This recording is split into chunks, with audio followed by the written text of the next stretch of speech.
ایک سوال آیا ہے کہ اسباب خشیت کیا کیا ہیں تاکہ جلد از جلد اس کا حصول ہو۔ میں نے آج مغرب کے بعد بیان میں کہا تھا، خشیت اللہ کا ڈر، خوف ایک بنیادی چیز ہے، زندگی میں انقلاب برپا کرنے والی۔ یہ خشیت کیسے پیدا ہوتی ہے؟ دل کے اندر اللہ کا ڈر کن اسباب سے پیدا ہوتا ہے؟ یہ سوال کیا ہے۔ اسباب خشیت کیا کیا ہیں، یعنی خشیت اور خوف کیسے پیدا ہوتا ہے، کن کن باتوں کی وجہ سے پیدا ہوتا ہے۔ واقعی یہ بہت اہم سوال ہے اور میرے ذہن میں تھا بھی کہ میں اس کے اوپر بیان کروں گا، لیکن وقت کی قلت کی وجہ سے بات ادھوری ختم کرنی پڑی۔ موقع ہوگا تو انشاءاللہ اگلے بار اس کو پیش کیا جائے گا، لیکن مختصراً اس وقت میں عرض کرتا ہوں کہ اللہ تبارک و تعالیٰ کا خوف اور ڈر اپنے دلوں میں پیدا کرنے کے لیے چند چیزیں اختیار کرنی چاہیے۔ پہلی بات تو یہ ہے کہ روزانہ 5-10 منٹ کا مراقبہ کیا جائے، اللہ کی جلالت، اللہ کی عظمت، اللہ کی کبریائی، اللہ کی بڑائی، ان چیزوں کو سوچے۔ مراقبہ مانے غور و فکر کرنا، یکسوئی کے ساتھ گردن جھکا لے، بیٹھ جائے، اللہ کو سوچے، اللہ کی قدرت، اس کی جلالت، اس کی عظمت، اس کی کبریائی، اس کی بڑائی، اس کا تصور کرے کہ وہ اللہ کتنا بڑا ہے، کتنا عظیم ہے، اس کی قدرت کیا ہے۔ دیکھو اس نے کیا کیا بنایا، زمین کیسی بنائی، آسمان کیسا بنایا، سورج کیسا، چاند کیسا، انسان کیسے، جنات کیسے، فرشتے کیسے۔ ایک ایک فرشتے کو اللہ نے اتنی بڑی طاقت اور قدرت دی ہے کہ وہ آپ کے پورے بنگلور کو اٹھا کے ایک انگلی میں لے جا سکتا ہے۔ ایک ایک فرشتہ پورے بنگلور کو اٹھا کے ایسا انگلی میں لے جا سکتا ہے۔ جو خدا ایسے لاکھوں نہیں، کروڑوں نہیں، اربوں کھربوں فرشتوں کو پیدا کرنے والا، اس کی طاقت کیسی ہوگی؟ اندازہ کر سکتا ہے کوئی؟ حدیث میں آتا ہے کہ اللہ نے ایک بستی کو الٹنے کے لیے جبریل علیہ السلام کو بھیجا تھا۔ پرانے زمانے میں اللہ کے نبی صلی اللہ علیہ وسلم سے پہلے کسی دور میں، تو حضرت جبریل گئے اور پوری بستی کو اپنی ایک انگلی میں اٹھا کے بہت اوپر لے گئے۔ اللہ نے کہا الٹ کے ایسا چھوڑ دو، تو انہوں نے ایسا جیسے سمجھو کہ یہ میں لے اٹھا کے جا رہا ہوں، لے جا کے یوں کر کے چھوڑ دیا۔ کتنی بڑی طاقت ہے۔ اب ایسے فرشتے اللہ نے کتنے پیدا کیے، اس کی کوئی گنتی کسی کو نہیں معلوم۔ اللہ نے قرآن میں فرمایا ہے لا يعلم جنود ربك الا هو، اللہ کے سوا کوئی نہیں جانتا اللہ کے لشکر کتنے تھے۔ کتنے فرشتے اللہ نے پیدا کیے، ایک ایک فرشتہ ایسا بھاری زبردست۔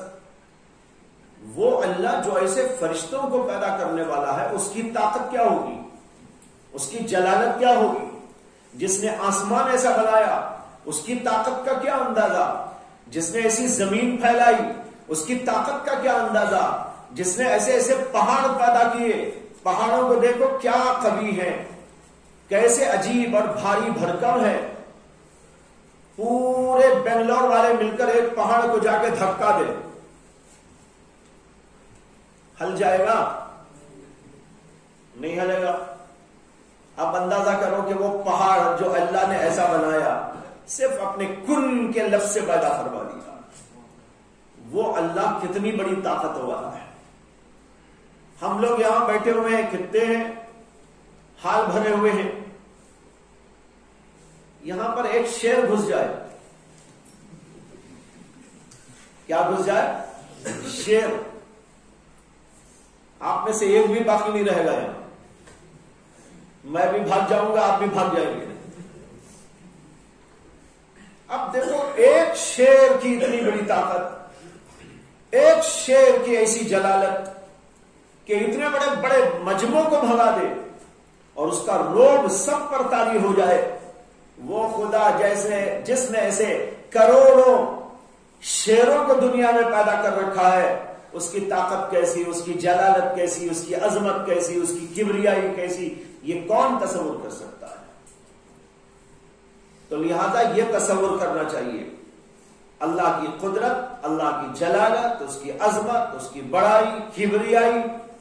10 منٹ کے لیے بیٹھ کر روزانہ سوچیں، آپ کے دل میں اللہ کی ہیبت طاری ہو جائے گی، اللہ کی جلالت طاری ہو جائے گی، اللہ تبارک و تعالیٰ کی قدرت کا ایک سکہ آپ کے دل دماغ کے اوپر جم جائے گا، اور چلتے چلتے وہ بڑھتے بڑھتے اللہ کا خوف اور خشیت آپ کے دل میں پیدا ہو جائے گی۔ یہ ہے پہلا اصول، طریقہ۔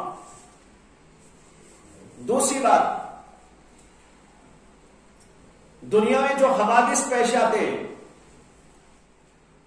سیلاب آ گیا، بارشیں ہو گئی، اور کچھ ہو گیا، یہ دنیا میں پیش آنے والے حوادث پر کبھی غور و فکر کرو۔ اللہ اگر بارش بھیج دے، زبردست طوفان آ جائے، پوری دنیا کے سائنسدان مل کر اس طوفان کو روک نہیں سکتے۔ اب وہ اللہ کیسا ہوگا جس نے ایک طوفان بھیجا تو پوری دنیا مل کر اسے نہیں روک سکتی؟ آپ یہ سوچیں گے، غور کریں گے تو آپ کے دل پر خدا کی عظمت کا سکہ قائم ہو جائے، اللہ کا خوف اور ڈر پیدا ہوگا۔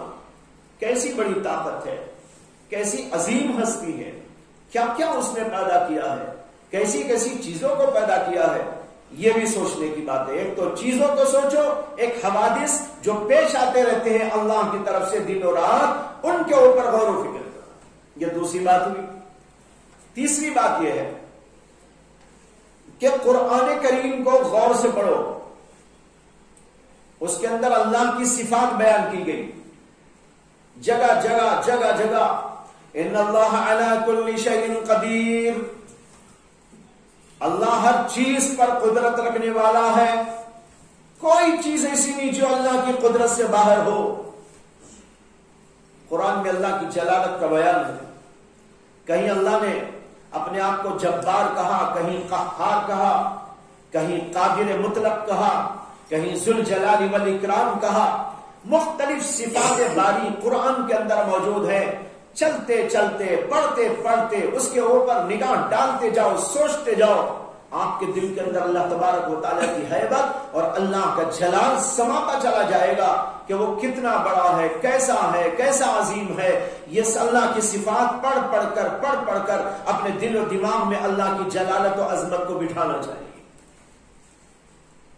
یہ ہے مختصر سا جواب آپ کے سوال کا کہ اللہ کی خشیت اور اللہ کا خوف کن اسباب سے پیدا ہوتا ہے۔ یہ 2-3 باتیں میں نے عرض کی، اس کے اوپر مختصر طور پر 2 منٹ، 4 منٹ، 5 منٹ، کبھی 10 منٹ بیٹھ کر غور کرتے جائے۔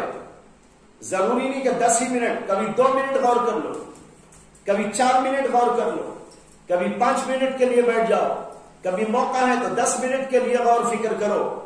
سوچتے سوچتے آپ کے دل و دماغ کے اوپر انشاءاللہ اللہ تعالیٰ کی عظمت کا سکہ قائم ہو جائے گا۔ لیکن یہ ایک دن کر کے چھوڑنے سے نہیں ہوگا، بلکہ مسلسل کرنے سے پیدا ہوگا۔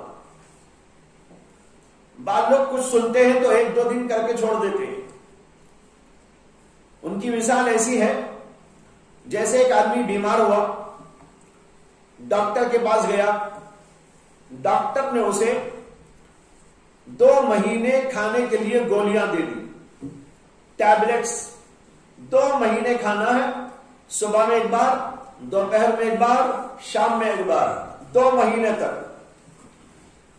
اس نے کیا کیا؟ 2 دن کھا کر چھوڑ دیا۔ 2 مہینے کی جگہ 2 دن کھا کر چھوڑ دیا۔ علاج ہو جائے گا، بیماری ختم ہو جائے گی، جو چیز حاصل کرنا ہے وہ ہو جائے گی۔ ایک آدمی بہت کمزور تھا، طاقت بالکل نہیں تھی، حکیم صاحب کو دکھایا، انہوں نے ایک بڑا زبردست قسم کا حلوہ بنا کے دیا۔ انہوں نے کہا بھائی یہ کھاؤ گے تو تم لوہا بن جاؤ گے۔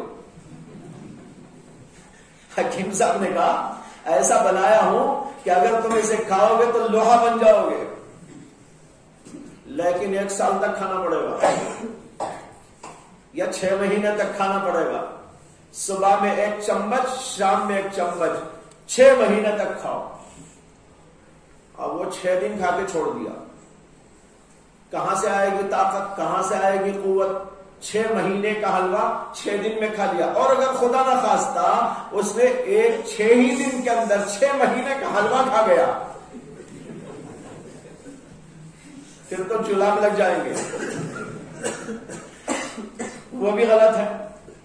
اس لیے میں نے کہا تھوڑا تھوڑا کرو، لیکن مسلسل کرو، مراقبہ کرو، 5 minute, 10 minute, 2 minute, 4 minute, 5 minute, لیکن تسلسل کے ساتھ مسلسل کرتے چلے جائے، پھر دیکھیں کہ اس کے اثرات کس قدر بھاری بھرکم دل و دماغ کے اوپر مرتب ہوتے ہیں، اور آدمی کے اندر کیسے انقلابات پیدا ہوتے ہیں۔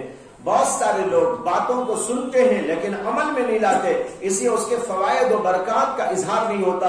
اس لیے میں آپ سے گزارش کرتا ہوں کہ جو چیزیں سنتے ہیں اس کو تھوڑا ہی صحیح لیکن تسلسل کے ساتھ میں قائم کرتے چلے جاؤ، عمل میں لاتے چلے جاؤ، پھر اس کی برکات ظاہر ہونی شروع ہو جائے۔